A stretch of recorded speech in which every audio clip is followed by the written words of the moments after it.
전 시간에 어린애 사진에 대해서 좀 보고 많이 느끼셨을 거예요. 이번 시간에는 우리가 사진을 찍다 보면 일상생활에서 남한테 즐거움을 주는 그런 사진, 그러니까 출입사진인데, 이 출입사진을 찍다 보면은 굉장히 재미있는 것을 많이 발견도 하고 여러분들 창작에도 많이 도움이 돼요. 그러니까 그냥 이렇게 지나칠 수 있는 것도 여러분들이 한 번씩 다시 한번 생각해가지고 이 출입사진을 찍어보면, 일례로 우리가 냉장고 안에다가, 예전 같으면 그게 안 됐었지만 지금은 핸드폰을 냉장고 안에다가 영상 같은 것을 틀어놓고 냉장고를 열어가지고 여러분들이 냉장고 여는 모습을 찍는다든가 해가지고 동영상 편집을 해서도 찍기도 하고 사진으로 해서 찍기도 하고, 셀프 타이머가 필요하겠죠. 그런 사진을 이렇게 많이 찍는데, 여기서도 그런 트릭 사진을 한번 어떻게 찍어야 멋있는지 이제 그 얘기를 할 거예요. 자, 우리가 보통적으로 일반적으로 이렇게 찍은 사진을 갖다가 이렇게 보시면, 원본 사진에는 이렇게 길과 이런 아파트 이 단지에 있는 사진을 갖다가 우리가 추익 사진으로 해가지고 이렇게 바꿔버리는 경우가 있어요. 네.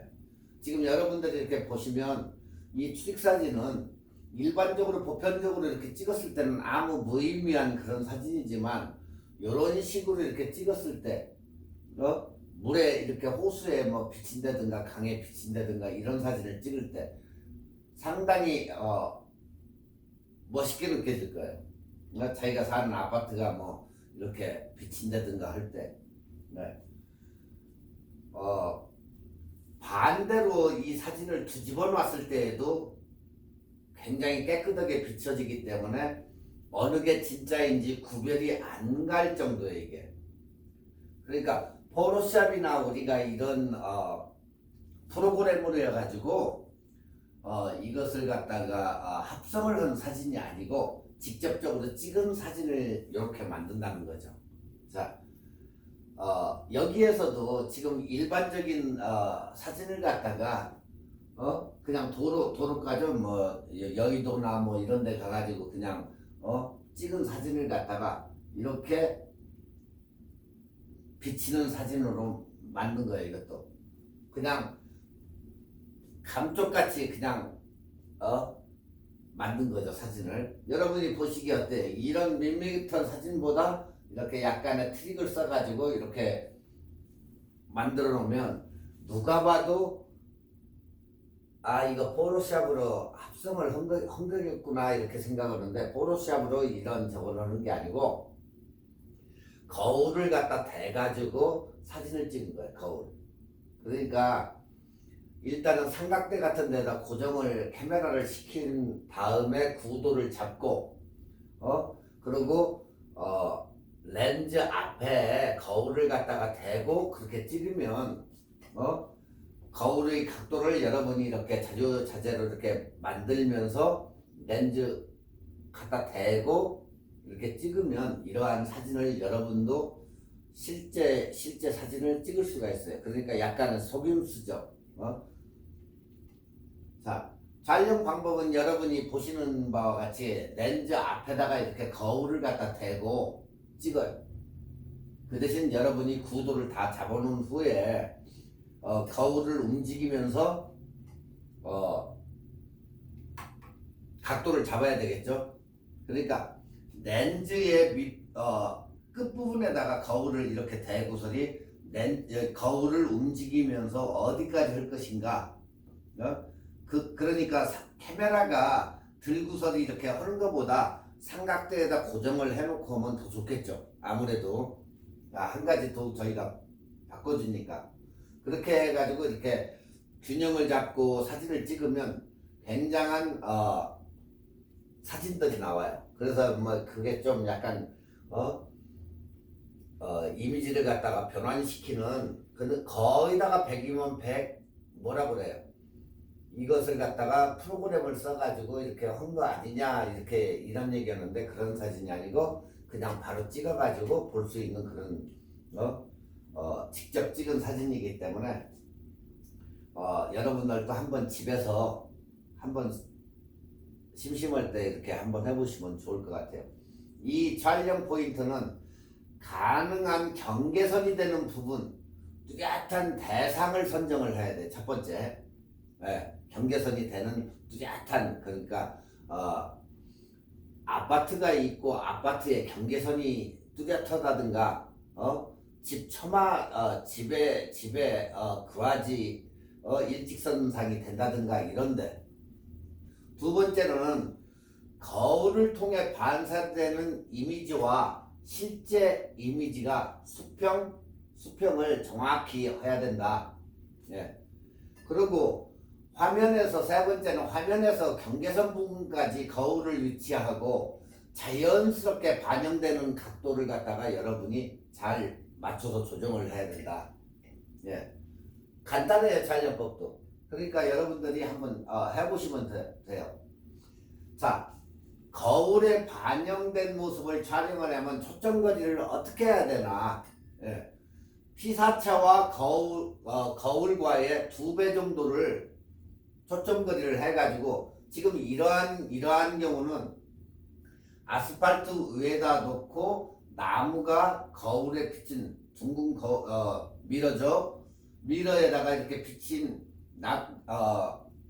꽃이 맺힌 그 나무를 찍을 때에도 이렇게 산이 몇 개 찍고, 숲속에 가가지고 하늘하고 이 나무가 겹쳐가지고 이렇게 찍기도 하고, 나무만 찍기도 하고, 이렇게 꽃이 있는 부분을 찍을 수도 있고, 이렇게 낙엽이 떨어지는 것을 갖다가 나무를 찍는데, 거울을 바닥에다 이렇게 놓고 찍은 거다.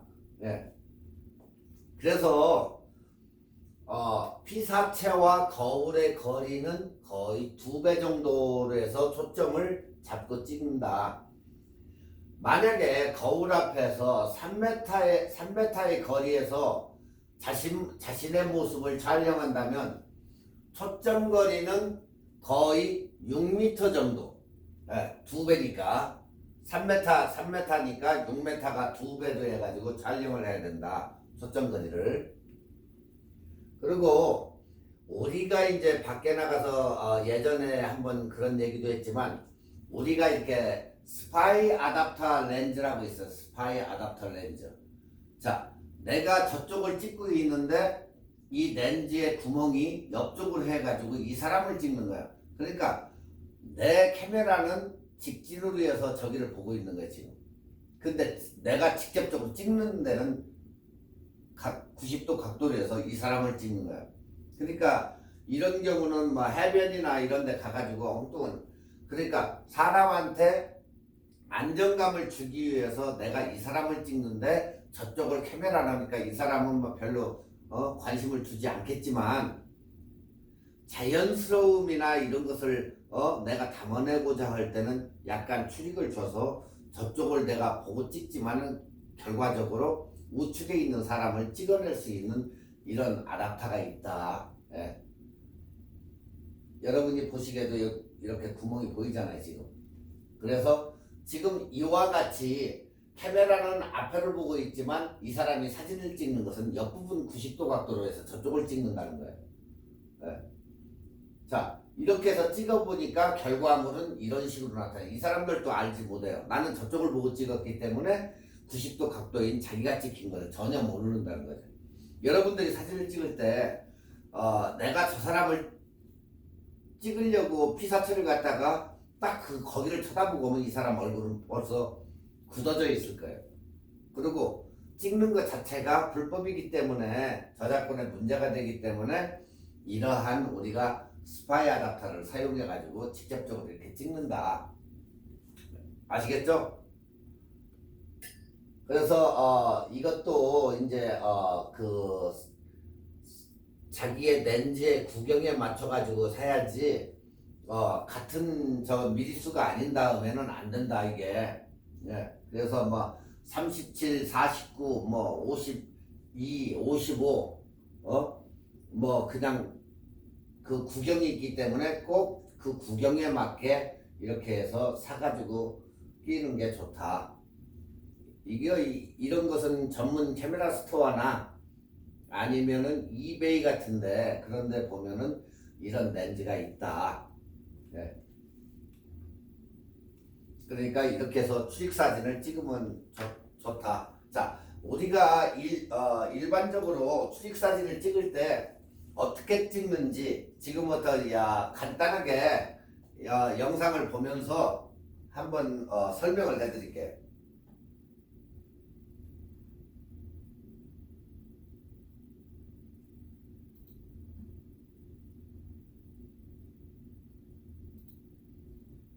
지금 이 영상물 같은 경우는 결과는 이렇게 찍혔어요.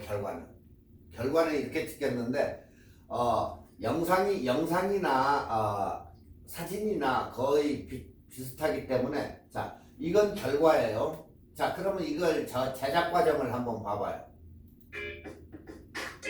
제작 과정은 바로 이래요.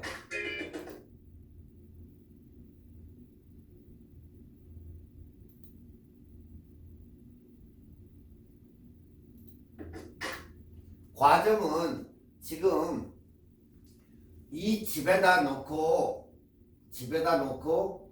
이것을 갖다가 차를 갖다가 여기다 놓은 거예요. 무슨 차죠? 장난감 차죠.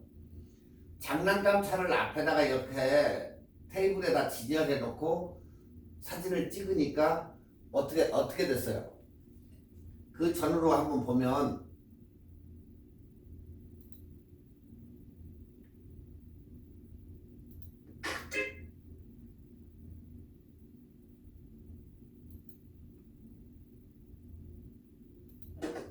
이렇게 바뀌었죠. 네? 판 위에다가 딱 놔가지고 이렇게 하다 보니까 옛날 스타일의 저거에 현대판 집들이 이렇게 어우러져 가지고 결과를 이렇게 만들어낸다는 거예요. 자, 그러면 그 다음 영상하고 한번 봐봐요. 자, 이렇게 해서 저렇게 만든 거예요. 여기도 결과는 이런데 이렇게 물이 고인 데다 찍은 거예요. 결과는 이렇고 다음에는 이렇게 찍은 거죠.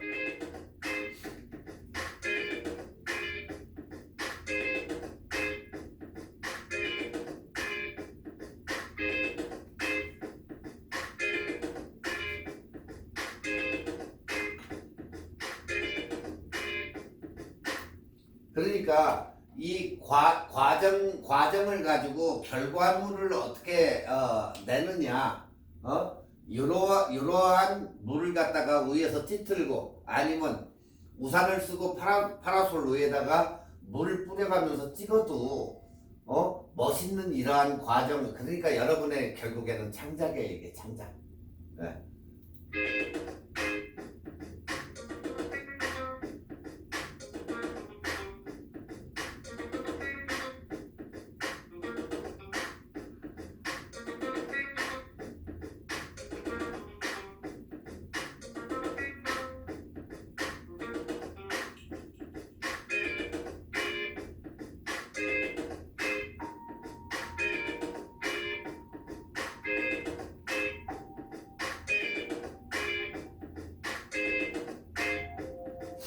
이제 이해가 가시죠? 어떻게 찍는지.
이러한 과정을 거쳐 가지고 좋은 이렇게 취익 사진을 많이들 만들어 놨는데, 여러분들도 집에 계실 때 아이들이나 이런 애들을 데리고 한번 이러한 영상을 한번 썩은 찍어보면 굉장히 좋을 거예요.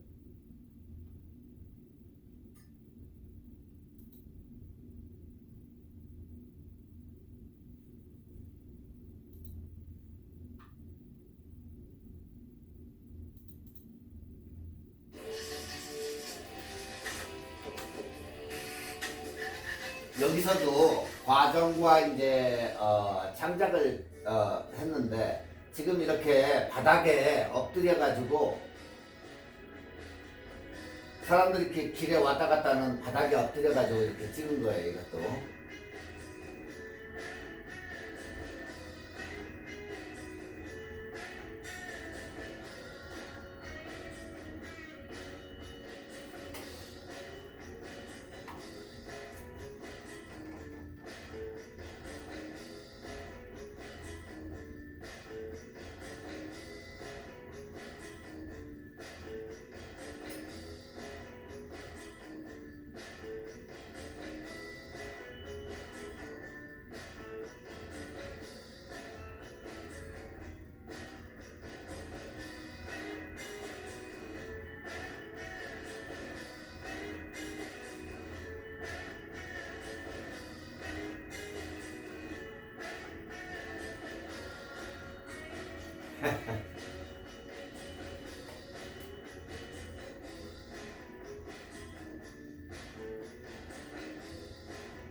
자, 이거는 전 시간하고 얘기했던 원근법에 의거해 가지고 찍은 사진이죠.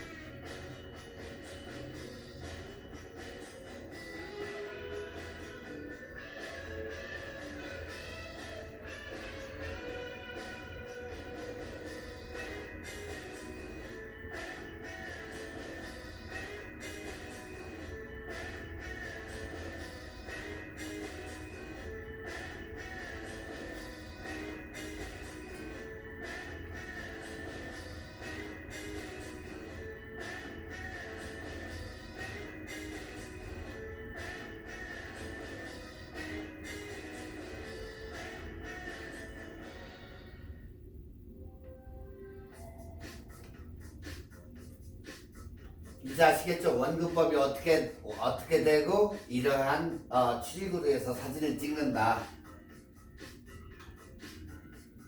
여러분들이 이러한 영상은 유튜브에 많이 올라와 있으니까 거기에서 보시고 예제를 찾으시면 될 거예요. 자, 이 시간에는 또 핸드폰으로 이제 사진을 찍는데, 핸드폰으로 사진 찍기 위해서는 여러분들이 많이 찍어보신 분들은 알지만은 무작정되고 이렇게 사진을 찍기 때문에 핸드폰으로 어떻게 인물 제품을 찍을 것인지 여기에 준비물이 또 필요하죠.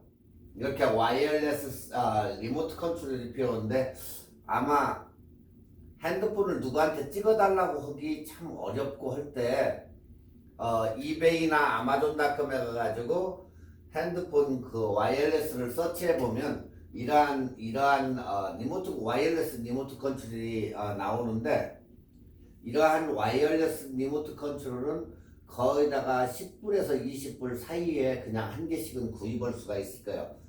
카 키체인에다가 이렇게 하고 다니면서 어디에다가 핸드폰을 놓고 떨어져 가지고 이렇게 눌러 가지고 혼자 사진을 찍는다든가, 네? 이러한 도구들을 써 가지고 이렇게 찍을 수가 있기 때문에 여러분들이 한 번씩 구입해 가지고 써보는 것도 괜찮을 것 같아요. 굉장히 유용한 거니까. 자, 우리가 핸드폰을 가지고 뭐 카메라를 가지고 갈 수는 없겠죠. 여행을 가면서 뭐 가져가시는 분도 있고, 또 간단하게 가시는 분들은 핸드폰을 가지고 이렇게 가기 때문에 친구나 지인이나 그 사람이 좀 사진을 찍는지 그걸 조금 알아보고 가셔야 될 거예요. 왜 그러냐? 만약에 사진을 좀 찍는 사람들끼리 간다 보면 서로가 찍어주면 그 사진에 대해서 갔다 와가지고 추억거리가 남겠지만, 내가 남을 찍어줬을 때는, 친구나 지인을 찍어줬을 때는 그 사람은 사진이 남지만 그 사람들이 사진을 못 찍는 똥손 같은 경우, 특히 그런 사람하고 같이 어디를 다닐 때는 여행을 돌아와 가지고 사진이 한 장도 남는 쓸만한 사진, 흔들린 사진이라든가 필요 없는 불필요한 사진만 남지 전혀 남지가 않는다, 사진이. 그래서 그런 것을 피하기 위해서 특히 좀 어느 정도 찍을 줄 아는 사람하고 가야 되고, 두 번째는 어느 분은 보이는 것이라고 하면 무조건 막 찍어대시는 분들 있어요. 여기도 멋있고 저기도 멋있네, 막 찍어대, 불필요한 것도. 그런 사람의 습성은 뭘 기대하기가 어렵다는 거예요. 100장 찍어봐야 한 장 뭐 건질뚱말뚱하니까, 한 장 건져봐도 결국에 헤드스페이스나 이런 것을 갖다가 탁 잘라 먹어가지고 하나 쓸 수가 없어요. 자, 그래서 사진은, 어떤 사람은 사진은 모르지만은 어디서 찍어야 될지, 어느 곳에서 찍어야 될지 그 사진의 포인트 스팟을 아시는 분들이 또 있어요. 사진은 못 찍어도. 네. 그러니까 전자의 사람을 얘기했을 때 그 사람하고 후자의 사람을, 포인트를 지적해 줄 수 있는 사람도 그렇게 있기 때문에 후자 사람의 그건 또 훨씬 낫다. 예. 차라리 전자 사람 같이 사진을 못 찍고 여기저기 찍고 막 그러고 다니는 사람보다는 차라리 여행하면서 그냥 딴 사람한테 그냥 하나 찍어달라고 부탁하는 게 나을 수도 있다는 얘기예요, 이게. 예? 좀 불편하겠지. 그렇지만 행인한테 부탁하는 게 훨씬 낫다. 예. 특히 행인한테 부탁을 해야 되는데, 유럽이라면 어때요? 미국 같은 경우는 좀 덜하지만 핸드폰 찍어달라고 줬을 때 중과 동시에 그 사람 어때요? 달아나겠죠. 예. 특히 유럽이나 이 동유럽에서는 굉장히 조심을 해야 돼요. 도둑이 원체 많아가지고 핸드폰, 귀금속 이런 것은 그냥 소매치기, 이걸 굉장히 조심해야 하기 때문에 여러분한테 괜히 와가지고 친근하게 사진 찍어줄까 어쩌고 말을 특히 거는 사람들은 유럽 쪽에서는 굉장히 조심해야 된다. 여러분들한테 절대 친근하게 와줄 분들이 아니기 때문에, 그래봐야 결국에는 여러분들한테 손해를 끼치고 도망간다. 자, 핸드폰은 항상 여러분들이 메모리나 이런 것을 걱정하기 때문에 항상 이 리소스를 굉장히 아래로 낮춰가지고 나중에 찍고 나가지고 그 사진을 하나 쓸모없는 사진으로 만드는데, 항상 설정을 높게, 그래야 화질이라도 나타나야 되니까 항상 설정을 굉장히 높게 해놔야 된다, 무조건. 네. 그래야 나중에라도 그 핸드폰에 있는 사진을 쓸 때 4x6나 4x6 이상 되는 8x10이나 11x 몇으로 뺄 때에는 화질이 깨지지 않는다. 하지만 그 반대로 화질을 갖다가 굉장히 낮춰가지고 찍을 때는 어때요? 그 사진은 핸드폰에서 볼 때는 아무 이상 없겠지만 나중에 그것을 내가 인화나 확대를 한다고 할 때는 전혀 쓸모없는 사진이 된다. 두 번째, 요즘 핸드폰들은 영상이나 사진이나 이런 것을 굉장히 일반 카메라 못지않게 굉장히 좋게 나와요. 렌즈도 좋고. 자, 우리가 핸드폰 하면 핸드폰은 어때요? 핸드폰 사진은 렌즈가 스탠다드 렌즈입니까? 아니면 줌입니까? 아니면 광각입니까? 핸드폰 렌즈는 누구나가 잘 찍게 하기 위해서 결국에는 프로그램으로 해서 이어지는데 핸드폰 사진은 거기다가 광각 렌즈다. 그래서 화각도 어느 정도 넓고 광각 렌즈의 특성은 뭐예요? 가까이서 잘 크게 화각이 좋고 뒤에는 더 멀리 그러기 때문에 풍경이나 경치나 상관없이 다 잘 나오게 이렇게 선명도도 있고 잘 나오게 찍을 수가 있다. 이 핸드폰은 자 렌즈가 이렇게 둥근데 어디에 쓰느냐에 따라 가지고 자 사진을 갖다가 이렇게 보시면 자 이것을 갖다가 이 사람이 찍을 때 요 부분과 위에 부분과 또 아래 부분과 옆에 부분 이 부분을 사진을 찍었을 때 이 가에 찍은 사람이 이 부분이 되겠죠. 자, 이 부분에 쓴 사람들은 어때요? 광각렌즈 특성상 사람이 어떻게 나온다? 길게 나온다. 약간 굴곡이 지는데 못 느낄 정도로 해가지고 길게 나온다. 그 대신 다리는 신발 이런 건 크게 나오겠죠. 네. 결국에 이 도표를 보면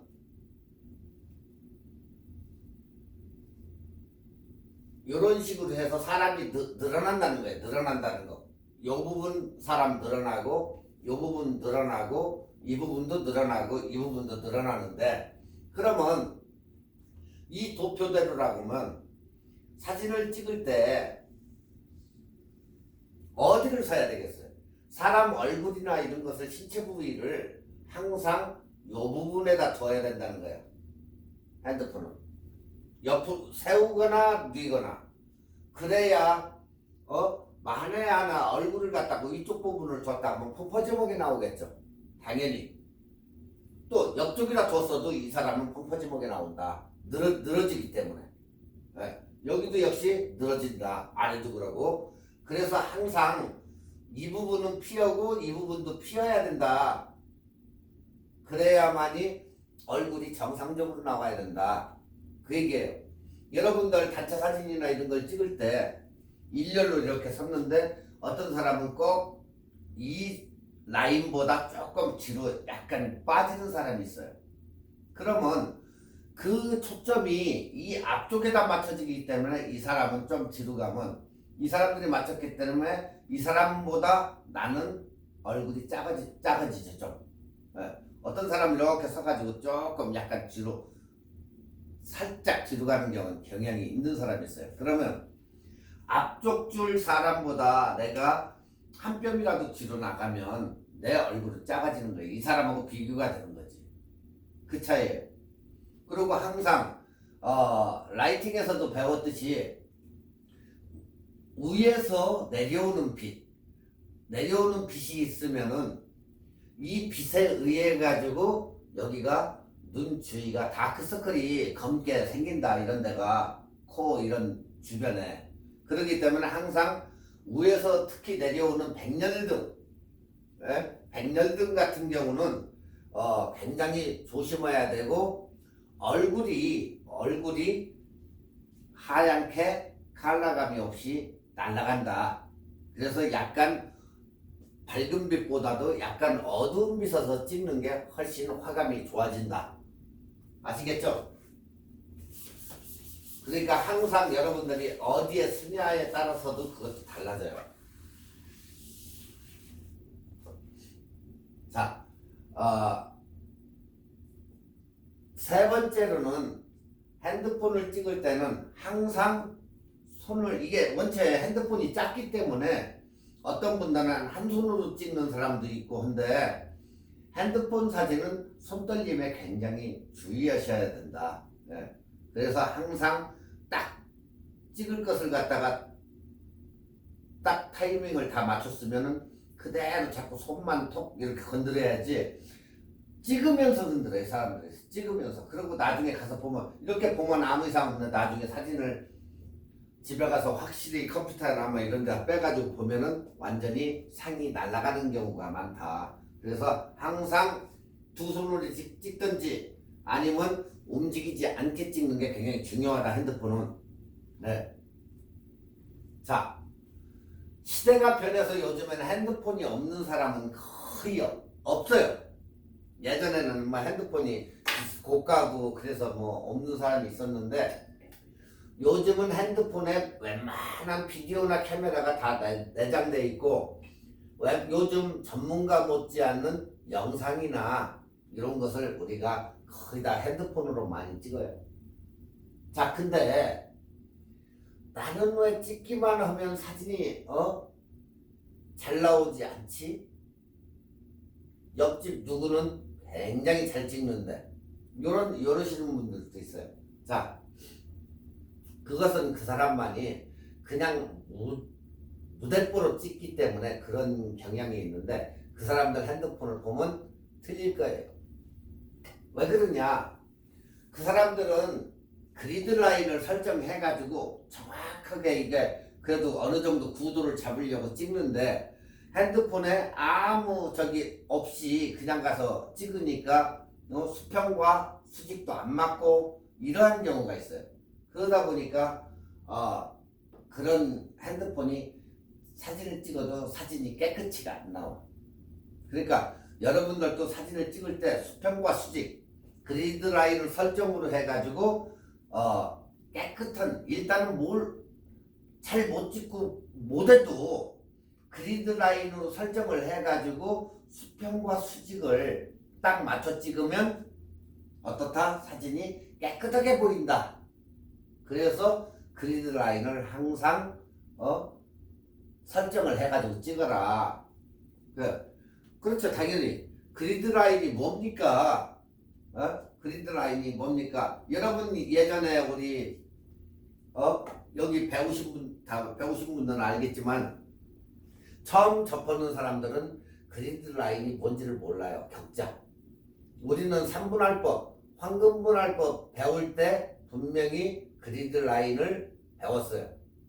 자, 핸드폰 안에 보면은 3분할법으로 해가지고 쓰는, 이게 핸드폰이라고 치면 3분할법은 이렇게 나눠지죠. 이렇게. 이게 3분할법이에요. 3분할법인데 요 부분과 요 부분과 여기 겹치는 부분 네 군데에다가 피사체를 맞춰놓고 찍으면 어떻다? 굉장히 안정감 있는 사진이 나온다. 안정감. 이게 기본 중에 기본이다. 카메라가 됐든 뭐 영상이 됐든 무조건 기본이다. 네. 눈은 어디로 가냐? 보통 보면 3분의 1에 맞춰진다고 그랬죠, 예전에. TV 모니터를 봐도 사람 눈은 항상 여기 요 라인 3분의 1 정도에 가서 눈이 거의다가 일직선으로 해서 여기에 눈이 거의 맞춰진다. 거의. 그게 구도다. 네. 그러면 일단은 사람 눈이나 코를 갖다가 여기다 맞추고 이렇게 찍는다. 근데 이걸 어떻게 우리가 설정을 하느냐? 핸드폰이나 카메라 안에 보면 3분할로 할 건지 9등분을 할 건지 그게 있어요. 근데 여러분들의 핸드폰을 사용을 할 때 전혀 그걸 무시하고 그냥 쓰기 때문에 그냥 앱이나 깔아가지고 그냥 핸드폰을 쓰기 때문에 그 안에 뭐가 들어있는지 저 핸드폰 안에 나침판이 있다고 생각하시는 분 있어요? 나침판? 자, 우리가 잣대라고 하지. 잣대. 한국말로 잣대라고 하는데 잣대, 개수기, 에? 이런 게 있다고 생각하시는 분 어디 봤어요? 본 적 있어요? 없죠. 그렇지만 핸드폰 안에는 다 개수기, 나침판 다 있다. 있는데 여러분들이 안 쓰고 있는 것 뿐이다. 예, 아무리 찾아봐도 없다. 있다. 여러분들이 핸드폰을 사가지고 핸드폰을 과연 20% 25% 이상의 그것을 다 알고 쓰느냐? 없다는 거죠. 네. 그냥 뉴 핸드폰 사면은 그냥 걸고 카톡하고 요런 것만 치중하고 기껏 해봐야 뭐 그냥 간혹 서치하고 그 다음에 뭐 하죠? 유튜브 영상 보는 게 거의 드라마나 남성분들은 스포츠 보는 거 그 빼고는 거의 없다. 그 속에 있는 설정이나 전체 설정이나 뭐 이런 데 들어가 봐야 인터넷이나 확인홀로 들어가지 거의 없다. 네, 그 얘기예요.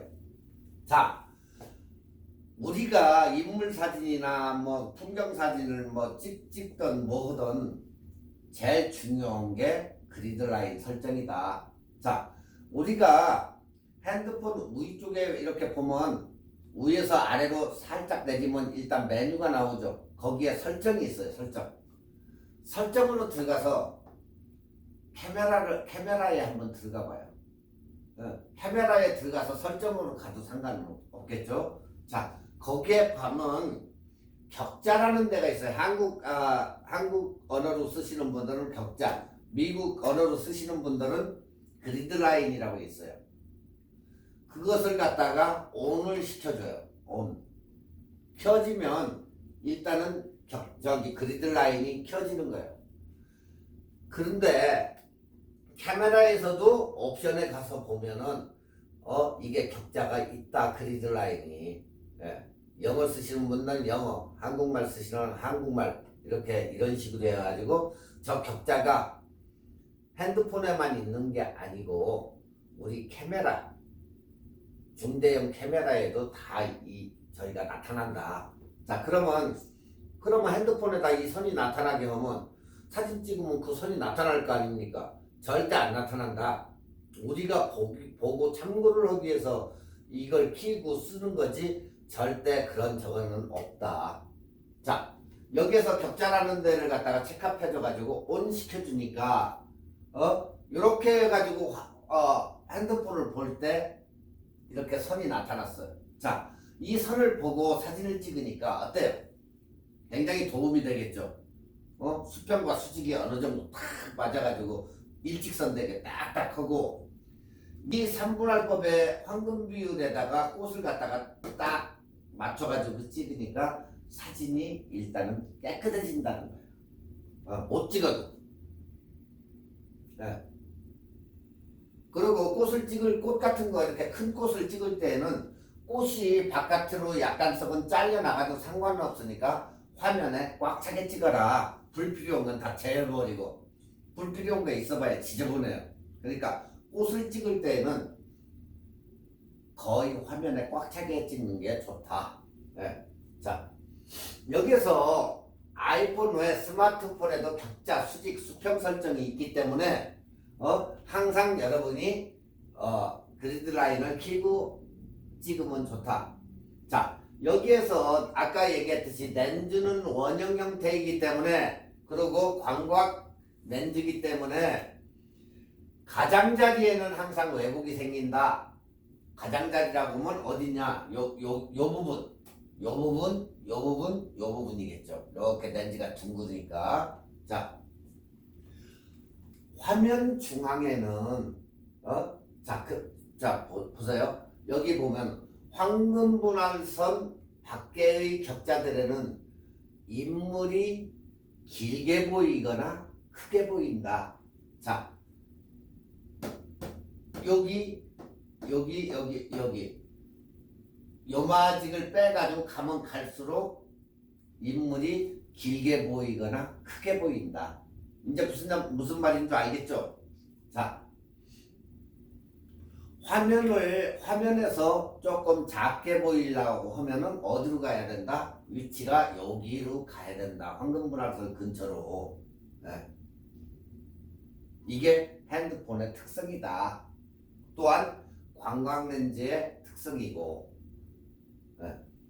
자, 화면 테두리에는 길어 보이고 싶은 피사체, 키가 작은 사람이 중간에 서 있을 필요가 없고 가해로 갔다고 하면 어때요? 늘어나기 때문에 약간 커지겠죠, 길이가. 네. 바로 그 차이에요. 그러니까 항상 이 격자를 키고 찍으면 저런 식으로 사진이 깨끗해진다는 거예요. 깨끗해진다. 네. 그리고 왜? 구도상으로서도 수평과 수직이 맞는 사진은 깨끗하게 보여요. 그리고 빛이 밝은데 아니면 컬러가 있으면 컬러가 굉장히 강렬한 색이면은 시선이 다 그쪽으로 꽂히게 돼 있다. 네. 자, 지금 사진을 이렇게 찍어봤어요. 핸드폰으로. 찍어보니까 저 여성분은 얼굴은 중앙에다 놓고 다리가 아래쪽으로 갔죠. 그러다 보니까 어때요? 발이 커 보이죠? 저 사람 신는 신발이 그렇게 6이나 4를 신는데 저기는 9 정도 9나 10 정도 신발을 신는 것 같이 저렇게 발끝 정도가 늘어나 있다. 네. 그렇지만 여러분이 보시기에 상반신은 이렇게 작아졌잖아요. 그리고 다리는 이렇게 앞으로 한 발을 내렸는데 어느 정도 길게 보이죠. 왜? 여기서부터는 점점 늘어나니까. 네. 그게 틀려지는 거예요. 아시겠죠, 이거? 다음부터 이 방식대로 하시면 돼요. 여기는 지금 황금분할선 안쪽으로 갔기 때문에 사람이 길이가 짧아진 거예요. 네.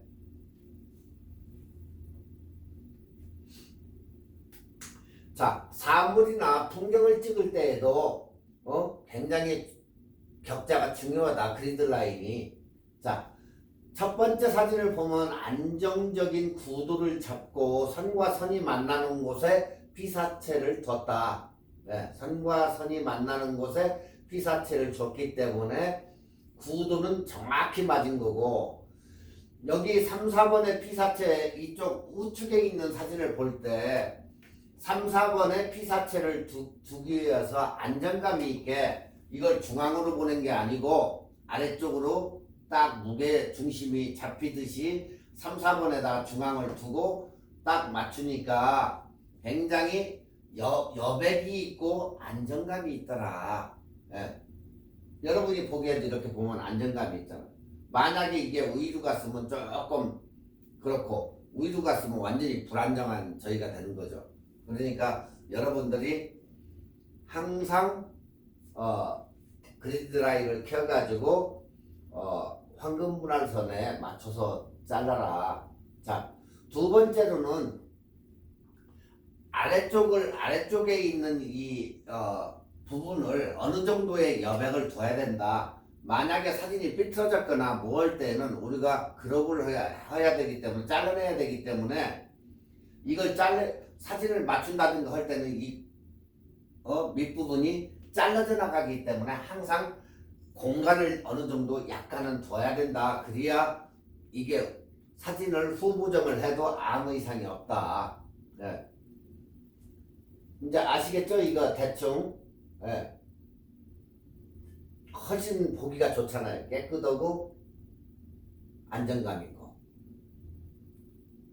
자, 여기서도 보시면은 실내에서 찍었는데 세로와 가로를 정확히 맞춰준 거예요, 이게. 그죠? 수평과 수직을 맞추니까 어때요? 사진이 깨끗하잖아. 여기서도 창문에 이렇게 창문 안에서 바깥을 찍은 건데 수평과 수직을 딱 맞춰서 찍은 거야 이것도. 옛날 옛날 기와집에 그 안에서도 밖에를 보고 이렇게 찍었는데 저기서도 수평과 수직의 구도를 정확히 맞춰졌다. 네. 그래서 안정감이 된 것과 사진이 깨끗함을 여기에서도 느낄 수가 있다는 거예요. 그래서 항상 여러분들도 수평과 수직의 구도를 굉장히 잘 활용을 해서 이렇게 수직과 수평을 꼭 맞춰서 찍어야 된다. 자, 여기서도 똑같은 안정적으로 수평과 수직을 만들어줬다. 자, 지금 여러분들이 이제 어디를 놀러 가거나 아니면 파리 광장을 가거나 아니면 여기 뭐 동네에서 찍거나 뭐 다 그건 똑같은데 이 사람의 지금 사진을 보시면 수평선이 어디에 위치해 있어요? 목으로 갔죠, 목으로. 수평선이 이렇게 딱 잘라보니까 목으로 딱 갔어. 항상 사진을 찍을 때는 이 수평선이 목을 지나가면 안 된다는 거예요. 찍히는 사람도 기분 나쁠 수도 있지만은 원래 이 약간 아래로 둔다든가 해야지 절대 사진 찍으면서 뒤에 수평선이 내 목을 갖다가 관통하고 지나가면 그건 잘못된 사진이다. 네. 이건 굉장히 불안정한 사진이 돼버려요. 네. 그래서 항상 목이나 수평선이 같이 결집되게 찍으면 안 된다. 항상 조금씩. 또 허리 부분도 완전한 허리에 걸치게 찍으면 안 된다. 항상 사람의 관절을 갖다가 수평하고 연결되게 찍으면 안 된다. 이것도 관절이죠. 여기도 아니고 요마직을 찍어야 정상이겠죠. 여기도 요마직 잘라야 되고 허리 부분 꼬부라지는 이런 부분은 될 수 있으면 피해가지고 찍어라. 그게 정상적인 구도다 결국에. 네. 여기서도 보세요. 약간 팔 우위 여기를 잘라야 된다는 얘기예요. 이렇게 아시겠죠? 카메라를 조금 여러분이 움직여서 절대 목이나 이런 관절에 수평선이 걸리게 찍지 말아라 그 얘기예요. 아시겠죠? 이제 이렇게 해서 자꾸 사진을 찍으면 여러분들 나중에 구도 잡는 데는 굉장히 좋게 봐요. 예전에 뭐 카메라가 없어가지고 저거에서 그건 말이 안 돼요. 이건 핸드폰으로도 할 수 있어요. 여러분들 이 핸드폰 카메라는 다 가지고 있기 때문에 그런 억지 주장은 필요 없고 이걸 어느 정도 맞춰서 찍으라는 거예요. 수평 수직. 정 안 되면 수평을 못 오면 수직이라도 맞추고 수직이 안 되면 수평이라도 맞춰라. 네. 그 얘기예요. 둘 중에 하나라도 맞추면 사진은 깨끗해진다. 일단은. 자, 다음은 클로즈업과 이제 확대를 활용하기. 여러분들 뭐 잘 하잖아요. 이거 식당 가서도 찍으려고 이거 하고. 자, 어떤 사람들은 이걸 안 잘리게 하려고 막 굳이 이렇게 다 화면에다 다 집어넣으려고 하는데 그것도 그러고 화면이 꽉 차게 찍을 때에는 잘려 나가도 상관이 없다. 이렇게 여러분이 보시는 바와 같이 그냥 황금불알설 격자 해가지고 여기다 딱 맞춰서 계란이나 맞춰가지고 잘 찍으면 된다. 자, 가까이 사람은 그 사진의 첫 시간에 우리가 꼭 관점에 대해서 배우죠. 관점에 대해서 배우는데 이거 자기가 보는 관점에서 찍은 것이 아니라 최대한 가까이 가서 찍어야 된다. 음식을 찍을 때는 그래야 음식이 더 맛있게 보인다. 멀리서 찍으면 뭐가 더 멋있게 나올까? 접시나 그릇이 멋있게 나오겠지. 그런 저거를 갖다 시선을 뺏기게 하지 말고 접시가 멋있다 이게 아니고 이런 식으로 잘라가지고 찍어도 딱 보면은 접시가 보여요. 그렇기 때문에 음식을 일단은 디테일하게 살리려면 맛있게 보이고 하게 만들려면 가까이 가서 저런 식으로 잘리는 거 걱정하지 말고 찍어라. 예.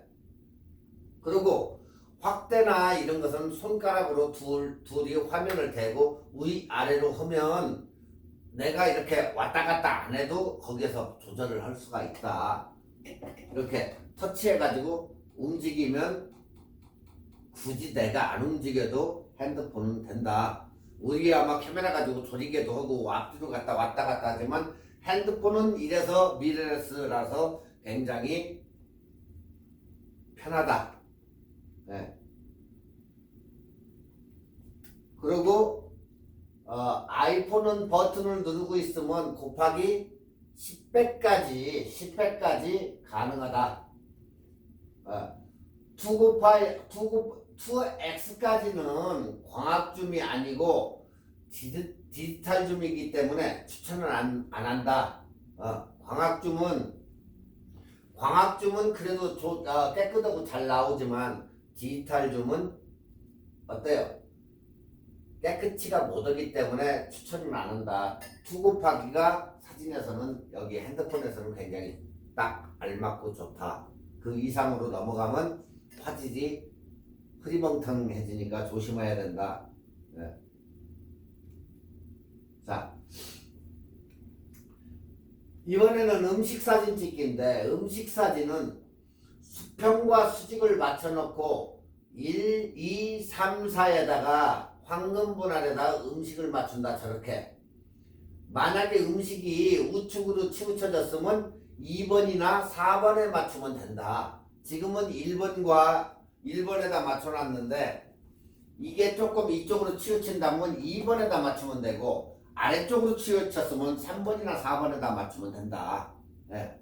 굳이 이것도 이렇게 찍어도 맛깔난 음식이 되는데 굳이 동그랗게 식당 메뉴 그냥 대충 찍듯이 찍어 놓으면 그게 맛있게 보이겠느냐. 음식이 그냥 이라는 음식이라는 것만 보여주는 거지 직접적으로 냉면이 이렇다는 것을 딱 이렇게 찍어 놓으면 먹고 싶은 사람이 생각이 들어야 그게 사진이다.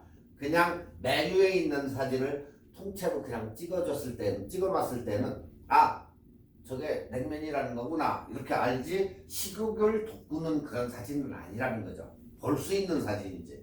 하지만 이렇게 찍어 놓으면 국물도 흔히 보이고 고기도 있고 확실히 디테일이 살아나기 때문에 사람 감성을 자극해서 맛있겠다 먹고 싶다 이런 생각을 들게 만드는 그런 음식 사진을 찍어라. 네. 자, 사진을 찍으면 모든 사진에는 주제가 있다. 주제. 네.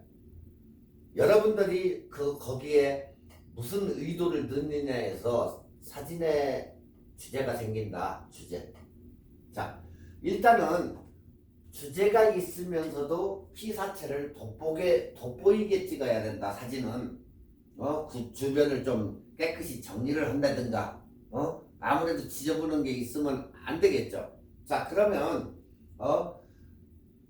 딱 움직여 가지고 그 주변을 도구를 활용한다든가 해가지고 이렇게 지저분하게 해서 찍을 게 아니라 딱 한쪽으로 몰려서 이렇게 이것은 그냥 우리가 딱 찍었을 때 평범한 주제가 없는 사진이에요.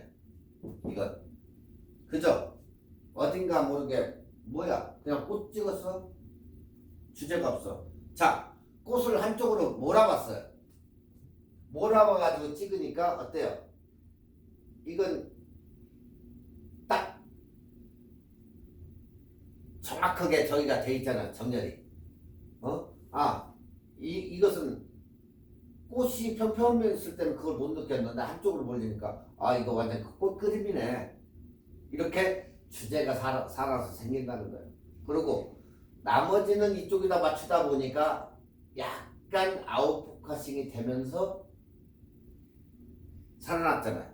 그렇지만 여기는 그냥 전체가 조리개가 맞았기 때문에 그냥 평범한 사진이 된 거야.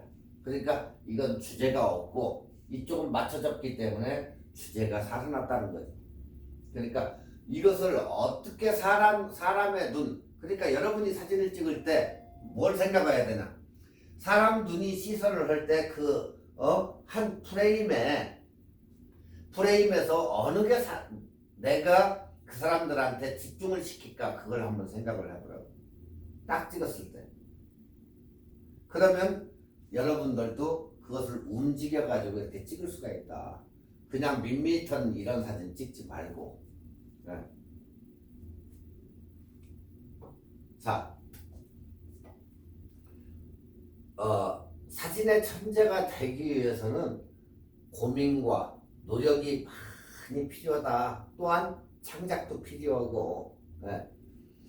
어떻게 하면 내가 항상 얘기할 때 어떻게 하면 내가 저 사진을 찍을까 하고 잠깐 생각을 하라고죠. 약간 생각. 급한 사진 같으면 상관이 없죠. 그건 찍어야 되니까 무조건. 그렇지만 내가 하나의 주제가 있고 이러한 창작물을 만들고 예술 가치가 있고 이런 사진을 찍을 때에는 한 번쯤은 생각해보고 그 피사체를 어떻게 찍으면 될 것인가, 어느 쪽에서 찍어야 이게 명암도가 어떻게 생길 것인가, 이런 것을 한 번쯤 생각해보고 찍으면 앞으로 여러분 사진 찍는데 굉장히 도움이 돼요. 자, 여기에서는 지금 인물 사진 모드라고 했는데, 인물 사진은 보편적으로 인물 사진 하면 눈을 강조했지만 사진을 하면서 꼭 뭐가 따라와요? 아웃포커싱이 따라오죠. 네.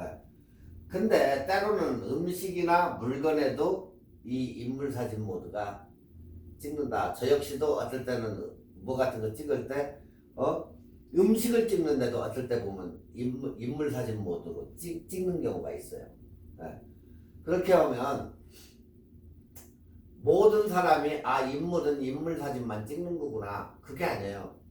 음식도 찍고 저런 것도 찍고 다 찍을 수 있어. 커피도 찍고 다 찍을 수 있어요. 안 된다는 생각은 버려라. 예전에 렌즈를 하면서 100mm 접사 렌즈를 갖다가 접사 가지고 인물 사진을 못 찍는다? 왜 렌즈를 바꿔? 찍어도 무방하다. 왜? 원체 퀄리티 있는 사진이 나오니까. 네. 아웃포커싱이나 이런 건 상상도 뭐 저거 하겠지만은 그래도 사진 하나는 100mm 가지고도 찍으면 무지 깨끗한 사진이 나온다. 그런 안 된다는 방식은 버리고 한번 찍어보세요. 찍어봐가지고 안 되면 이게 안 되는구나 하고 느끼면 되고, 아니면 다른 렌즈를 바꿀 수 있지만 찍어봄으로써 그만큼 여러분이 알 수가 있어.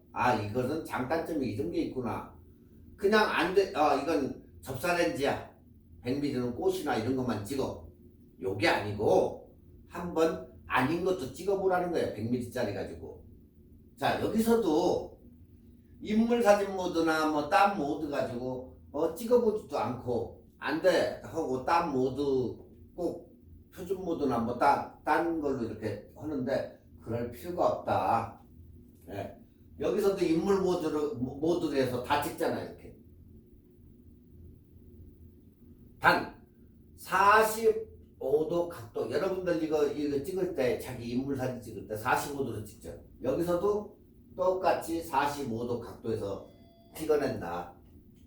조금 45도가 지나쳐서 좀 위로 나가면 위쪽에 뒤쪽 측면이 나타나기 때문에 조금 그렇고, 너무 아래로 내려가면 내용물이 보이지 않기 때문에 안 되고, 그러니까 어느 정도의 여백을 잘 생각을 해서 45도에서 딱 찍어라. 잘리는 거 관계하지 말아라. 이런 거 잘리는 거. 그래도 다 알아보고 멋있는 사진이 된다. 네. 항상 45도 인물 사진 모드에서 45도로 찍어도 이렇게 깨끗한 사진을 우리가 얻을 수가 있다. 네. 단지 구도와 수평 수직은 맞춰라. 그래야 사진이 이렇게 깨끗하게 나온다. 그 얘기예요. 자, 인물 사진 모드로 가장 예쁜 피사체를 앞쪽에 둔다. 자, 여러분들이 이 얘기가 뭔 얘기냐면, 자, 아이돌 가수들이 춤추고 나오는데, 이쪽에 서는 애와 가운데 서는 애 틀리죠. 제일 예쁜 사람이 어디에서요? 센터. 그거를 센터라고 보죠. 내가 센터가 돼야 되는데. 아이돌이 그런 얘기를 하잖아요. 여기서도 똑같아요. 가장 예쁜 피사체는 앞쪽으로 놔라. 앞쪽, 중앙. 예. 여기서 이쁜 게 뭐예요? 이런 식으로 앞쪽 딱 해놓으면 얘가 어때요? 눈에 띄고 나머지는 약간 이렇게 뽀샤시 약간의 아웃포커식으로 초점이 여기에 맞춰졌으니까 이런 식으로 멋있게 나온다는 거예요. 네. 결국에 여러분들이 사진을 찍을 때 저렇게 해가지고 아웃포커싱을 약간 시켜주면 뭐예요? 그게 바로 프로예요, 프로. 네. 사진이 그만큼 발전했다는 거예요, 여러분이 찍는 게. 네. 만약에 이걸 갖다가 여기다 안 주고 그냥 전체적으로 깨끗하게 나왔다고 하면 뭐예요? 밋밋한 사진이 되겠지. 그렇지만 초점을 갖다 여기다 딱 맞추고 딱 찍으니까 뽀샤시 여기에 되면서 오면서 깨끗해지니까 이게 완전히 프로가 된 거예요. 네? 45도 줬지, 수평수직 다 맞췄지, 거기에다가 아웃포커싱까지 딱 해놨지. 어때요? 누가 봐도 이거 네가 찍은 거야? 이렇게 하지. 바로 그 차이에요. 수평수직 맞추고 구도 딱 맞추고 딱 찍었는데 앞에서 딱 포인트를 여기다 주니까 뒤쪽은 아웃포커싱이 딱 되니까 굉장히 엄청나게 찍은 사진이에요. 잘 찍은 사진. 이런 사진은 이제 여러분들이 다음 시간에 이제 셔터스톡 같은데 그것을 이제 잠깐 설명을 해주겠지만 이런 사진을 많이 찍어서 거기에 등록해가지고 올리면 이런 사진을 또 사가요. 그럼 집에 앉아서 열심히 그거에도 많이 해가지고 올려가지고 많이 사가면 여러분도 돈을 벌 수 있는 기회가 있다. 네. 자, 이렇게 해서 찍어가지고 셔터스톡이나 올려놓으면 이게 핸드폰 사진이다 이렇게 생각을 안 한다고요. 사람들은 카메라로 전문가가 찍은 사진이구나 이렇게 생각하지. 그래서 여러분이 전문가가 된다는 얘기야. 자, 여기에서 어쩔 수 없이 위에서 찍었다면 피사체의 높고 낮음도 그렇고 아웃포커싱으로 배경을 날리는 단점이 있다. 자, 그게 무슨 소리냐? 위에서 찍었더라면 배경을 날리는 그런 단점이 있겠죠. 날아갈 수가 없잖아, 그건. 그렇지만 앞쪽에서 45도로 이렇게 찍으니까 뒤쪽이 배경이 날아갔다는 얘기야, 이게 지금. 그래서 여러분들이 이렇게 찍어가지고 프로페셔널하게 된다는 얘기고. 자, 여기서 이 아래쪽 그림은 자, 옆, 위, 물건 등을 다 이렇게 넣고 찍을 때 아주 곤란한 경우가 있어. 우측 사진처럼 물건에 초점을 맞추고 찍으면 꽃이 날아가 버리고 또 물건도 나오는 자연스러운 이런 사진이 돼. 그러니까 우측 여기 사진처럼 물건에 초점을 딱 맞춰요. 그러고 찍으면 꽃이 싹 이렇게 날아가. 아웃포커싱이 된 거죠. 여기가 초점이 여기에 맞췄으면 이런 식으로 해서 자연스러운 사진이 나오는데 정상적으로 이렇게 찍었더니 꽃도 안 날아가고 그냥 깨끗한 단순한 사진이 돼버리더라. 그러니까 결국에 아웃포커싱으로 배경을 날리지 못하는 그런 단점을 하지 말라는 거예요. 자, 여기서도 초점을 갖다 여기다 딱 줬더니 어때요? 지금 여러분이 보시던가 꽃이 배경이 뽀샤시 여기가 변해가지고 탁 날아가 버렸어. 그러면 보기가 훨씬 낫다는 거지. 근데 이걸 갖다 전체로 해서 안 날리고 딱 찍었으면 어때요? 밋밋한 사진이 되겠죠. 바로 그 차이예요. 차이를 느끼면서 찍으라는 그 차이를. 에? 배경을 날릴 것인지 아니면 그냥 밋밋하게 그냥 찍을 것인지. 에?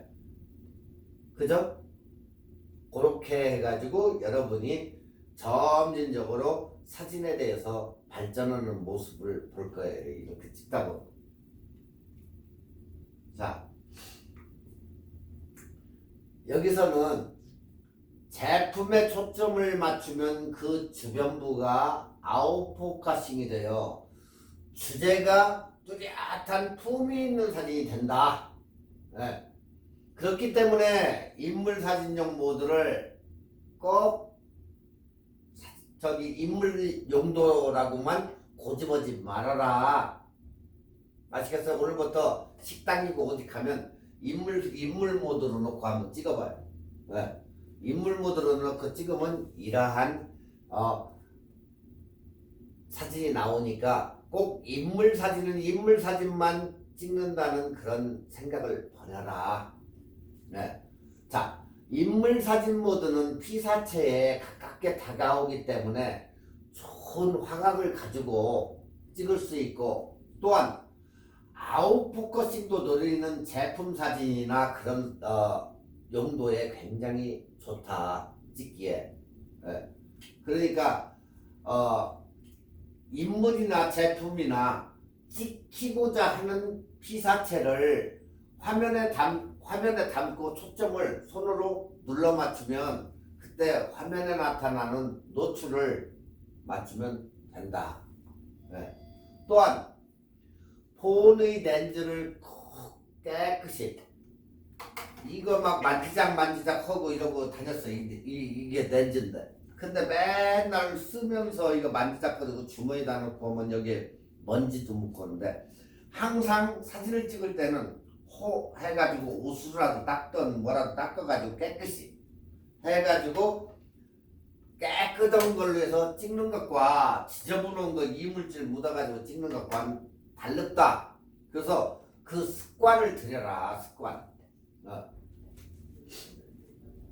아시겠죠? 자, 여기서 중요한 포인트는 격자를 설정한다, 초점을 맞춘다, 그 다음에 노출을 조정한다. 네. 자, 인물 사진의 키포인트는 전신을 찍을 때 발끝은 카메라 제일 화면 밑끝에 놓는다. 2번, 무릎을 꿇고 약간 아래에서 위로 찍어준다. 남자가 찍어줄 때는 서서 찍으면 안 되고, 남자가 피사체 키만큼 맞춰서 찍어라. 피사체를 찍으면 여기에서 피사체를 찍으면 위에서 아래로 찍기 때문에 3등신이 돼버린다. 키가 작아 보이고 머리는 커지고 이렇게 하니까 어느 정도 낮춰서 찍어라. 그걸 그 얘기예요. 그렇기 때문에 항상 남성이 이렇게 찍어줄 때는 너무 위에서 찍지 않고 약간 피사체와 맞춰가지고 찍어주면 좋다. 그 얘기예요. 그리고 배에다 대고 폰을 뒤쪽으로 조금 당겨서 이렇게 찍으면 좋다. 여유 있게 찍으라는 얘기지. 그래야 다리가 이렇게 길어지고, 특히 키 작은 분들은 크롭을 많이 하는데 키가 작게 나오거나 했을 때는 무릎에서 잘라라. 무릎. 그러면 훨씬 낫다. 지금 이런 식으로 무릎에 작아져 키 작으면, 그러면 관계가 없어진다. 그것도 하나의 아이디어니까. 자, 여기에서 이제 야외에서 찍는 사진은 하늘을 좀 많이 넣어서 시원한 이런 배경을 찍고, 사진의 여백을 위해서도 굉장히 좋다. 야외에서 특히 찍을 때는 인물을 이렇게 터치해서 인물을 부각시켜주면 돼. 왜? 나머지는 아웃포커싱이 되니까 인물을 턱 찍어가지고 초점을 거기다 맞춰주라는 얘기예요. 그러면 하늘이 어떻게 된다? 날아간다. 아웃포커싱이 된다. 그래서 하늘이 뿌옇게 나오고 하니까 뭐 할 때는 좀 약간 조심하고 딱 초점을 해주면 이렇게 뽀샤시한 사진들이 나온다. 아시겠죠? 만에 하나 여기서 인물 사진을 찍는다면 지난번에 강의한 때 그 보는 쪽을 여백을 남겨야 된다겠죠. 보는 쪽 인물이 보는 쪽 항상 인물이 보는 쪽에다가 여백을 이렇게 공간을 둬야 된다는 게 이쪽에서 보기 때문에 이쪽을 공간을 더 둬야 돼. 여기는 이제 잘릴까봐 이렇게 여백을 조금 뒀는데 항상 세로와 가로는 약간씩 틀린데 틀리다고 해서 눈 시선 쪽 바라보는 쪽을 항상 가야 된다는 거예요. 사진은. 네. 이 사람을 갖다 여기다 놓으면 그건 완전히 불안정한 사진인데요. 그러니까 항상 이 사람이 보는 시선이 향하는 곳을 여백을 둬라 이렇게. 그게 기본이다. 네. 그리고 항상 잊지 말고 3분할법을 찍어야 된다. 자, 다음은 조명인데 하늘이나 사물이 제일 예쁜 시간이 언제라고 그랬죠? 해 뜨고 해 질 무렵에 그 시간이 제일 좋다겠어요. 그러니까 4시, 5시, 6시가 골든타임이다. 네. 아시겠죠? 여러분들이 보통 사진 찍으러 나가보면 아침에 해 뜰 무렵에 한두 시간이 굉장히 좋고 해 질 무렵 한두 시간이 이 골든타임이다. 그러니까 골든타임을 놓치지 말아라. 대낮에 사진 찍으러 다니는 사람들은 조금 이상한 사람들이다. 왜? 아무리 자연광이 좋다고 하지만은 아침에는 햇빛이 쨍쨍 찌는 데는 아무리 잘 찍어도 이 화감이 잘 안 나타난다. 햇빛이 엄청 강하면 안 찍는다. 네. 그러니까 골든타임이 저때가 제일 좋으니까 하시고, 조명 중에 최고 나쁜 조명은 위에서 아래로 비치는 거. 저쪽에서 뭐 이쪽으로 비치던 이런 건 오케이. 그렇지만 백열등이나 이런 것이 위에서 아래로 비치는 것은 굉장히 안 좋아서 여러분 피부 화장이나 다크서클이며 이게 다 나타난다. 그러니까 절대 그런데 밑에서는 찍지 말아라. 예? 아시겠고, 세 번째는 카메라 어플이 있는데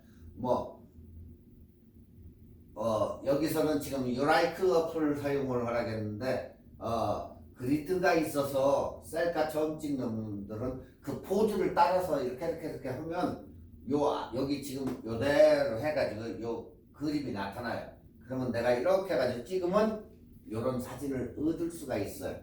그래서 이게 좀 자연스럽다 해서 유라이크 어플을 좀 다운받아서 한번 사용해봐라 그 얘기예요.